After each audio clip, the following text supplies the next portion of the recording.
All right, welcome to the Story Vault number 3.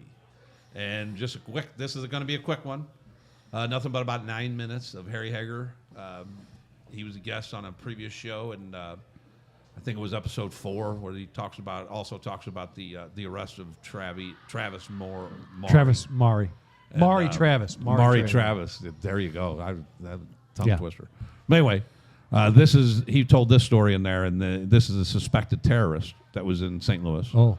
And that's crazy. And he murdered his daughter, and that's a crazy story. And caught on 911 tape. It was actually a wiretap. Wiretap. Sorry. A microphone in the wall. Right. In the wall, not a phone wiretap, but one in the wall. And Harry tells he had met these guys, or met some people within the FBI or whatever service he was talking about earlier, and they talk about they've been watching this guy for years, and then Harry tells you what happened when his daughter, his wife's involved. This is a horrible story, but hope you guys enjoy that. And it's a horrible story. I hope you enjoy it. Right? It's crazy. It's a crazy story. It But is it's, crazy. you know what I mean. I People got you. like I that got you. crime and that gruesome. I got you. Enjoy it.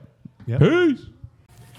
One of the cases that Harry has on here, I knew pretty much about, and I think it's a really interesting case. Is the NISA case. Do you have time to tell that story? ISA case. Yeah, I come to work one morning. I come to work one morning. I'm a lieutenant. I'm not in crimes against person, but Colonel Hegger had me handling all the homicides.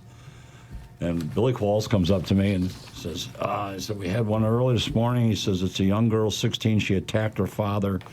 He defended himself, and he had to kill her. He had some pictures already that were taken by ETU that morning.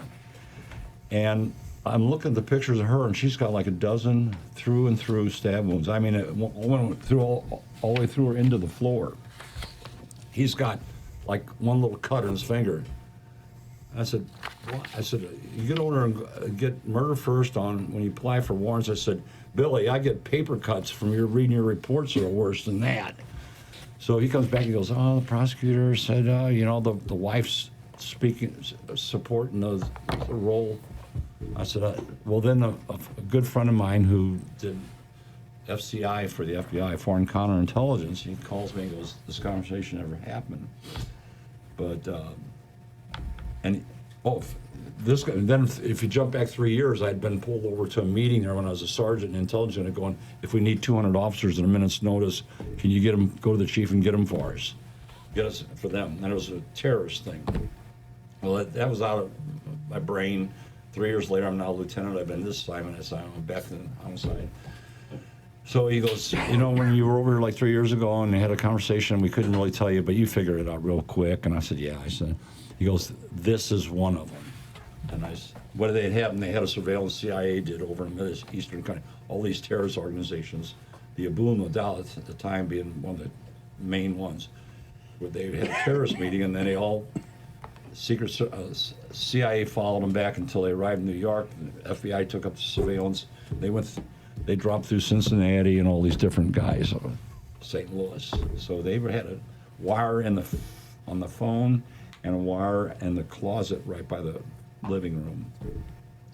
She was dating a black guy, and she had good grades in school. She was kind of becoming Americanized, and she didn't really care what her parents did, but they were worried that she would disclose what they were all about.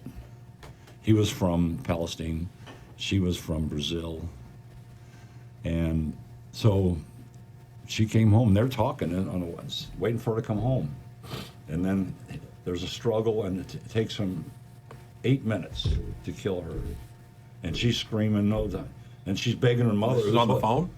Or did they get this one out of the closet? This is off the closet. Holding him down. The mother's holding her down.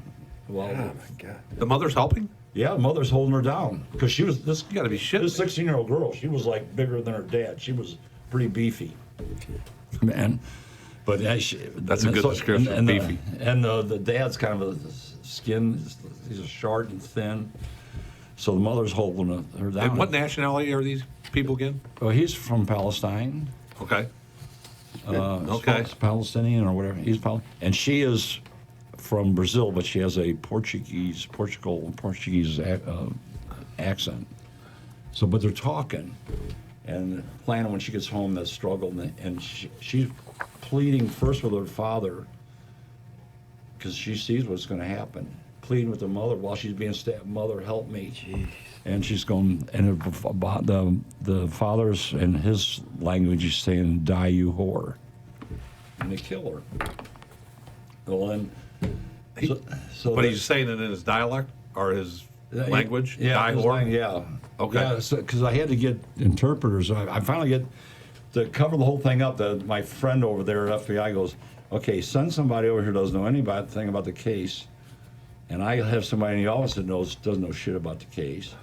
And they're going to give your guys a package where it's going to go to you. And you don't know where it came from. I said, okay. And that was the tape. So then I had to hire, I had a hard time hiring interpreters because it was kind of like a mix of Portuguese, some Arabic dialect, and a little Hoosier in there at the same time. And all these people are trying to... Did you call Sawyer? They're trying to decide what's going on. Should have called me. And then when they get to the She's in killing Indiana? part, the killing part, they're going, "Oh no, that's it. I can't do it." Man. But I remember I called over because they refused the warrants. I called Peach. I said, "What the hell's going on?" He goes, "Oh, Harry, I just want to slip through the cracks. Consider it issued." I said, "Okay, we'll get the guy." So we went out and snatched him up. They had intelligence put a surveillance on him until we got the warrant. I snatched him and brought him in. And then on the way, I looked at back in the back seat where John Roussan was with me, sergeant in homicide. I remember we got in the car. I said, "How's it feel about being American now, motherfucker?" In a book, I said, I'm gonna fit that in. I'm telling you, I'm fitting that in. How's it feel in America That's the now, hell. you It's good to be motherfucker? the. And I'm sorry, I think I might have missed it. Why did they kill her daughter? Why did they? Because first of all, she was contrary to their beliefs. Yeah. She was seen as, and being Americanized, becoming Americanized. She had like top grades. She was really getting into the whole America thing. And then they were afraid that by her becoming Americanized and that she would disclose what their real purpose was here. And what they were providing money they had a little market down in Shaw, and they were generating money going back to the Abu Nadal. And they also provided safe houses for any terrorists traveling through the country. Wow. That is crazy. Wow. And Harry, that was 1989. Yeah. What do you think's going on today with these guys? Oh, unbelievable. With open Especially, borders. and they're walking right across the Rio Grande. I mean, besides South America, we're talking about, you ever see the pictures of all these people come across? They're about 90% males. Yes. Fighting age males. Yeah. How do you get that evil? How can anybody be that evil? They're so dedicated spiritually, I guess, to whatever the culture, the religion, or whatever it is. Well, Terry Edelman, he was the first assistant U.S. Attorney's office. This attorney walks in, and it's D. Hayes, me, Terry Edelman sitting there, and he's kind of looking, and Terry Edelman starts and goes, "Your Honor, this case involves some very sensitive issues and borders on national security." And the attorney goes, "Your Honor," he said, "I was a United States Marine." He said, "Now, I've fought those motherfuckers. I'm not going to defend them." Hit it, Huggy.